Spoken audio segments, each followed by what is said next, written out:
Day two of this, I'm looking at a map, and you probably know a lot better than I am what I'm looking at, but I'm seeing ships stacked up on the East Coast. Are we starting to feel the effects yet, or if not, when?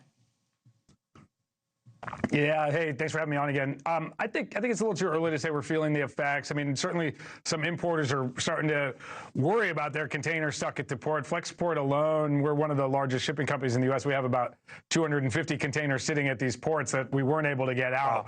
Wow. You know, we scrambled. We got about half of our containers out but a lot of them are still stuck there, haven't cleared customs or are not yet released by the shipping companies before the ports close. So yeah, there's some effect, but that's sort of an edge around the edges. I don't think consumers are feeling this yet. It'll have to go on for a few weeks before you start to really see big impacts in supply chains. I saw you post that you think there's probably about an 85% chance or so, 80% chance that this gets figured out this week, or a 15% chance that this goes a month. Where are you tonight? Yeah, well, you know what? I said that yesterday, and every day that goes on, there's less time this week to get it done. So I probably... Right.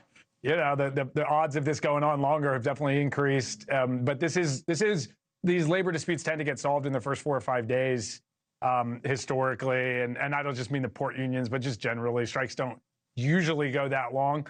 We will find out right now. The fact that Biden has come out pretty forcefully taking the side of the workers and putting pressure on the employers. The employers have offered a 50% wage increase.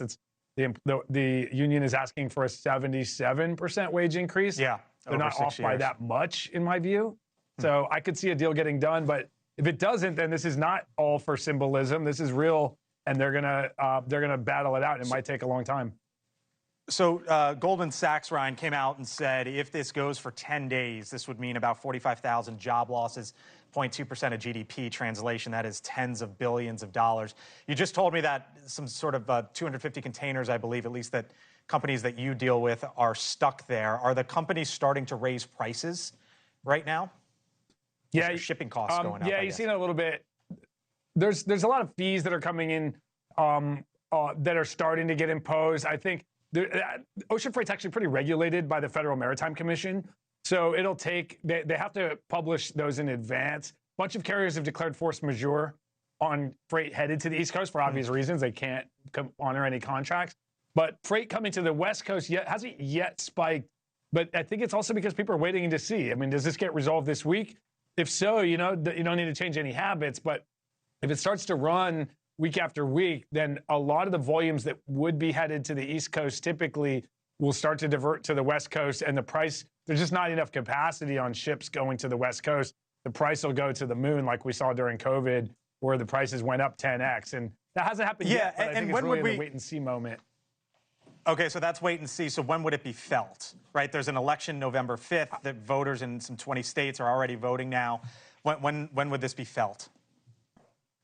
Yeah, I mean, it probably is a little bit of a lag and towards the end of this month and maybe even after the election when the real impact starts to hit. And what happens here is the freight that's building up, they will just build these big bottlenecks, just backups of cargo waiting to move that can't get in. It's both going to be sitting off the shore as more and more ships start piling up there, waiting in a queue, right, but also all around the world where containers are just sitting, waiting to get loaded for the East Coast. And so then once the thing does open up, you still have to clear that bottleneck, and it'll be a race to who's willing to pay the most to get onto ships. And so the price is for sure going to go up in the ocean freight market.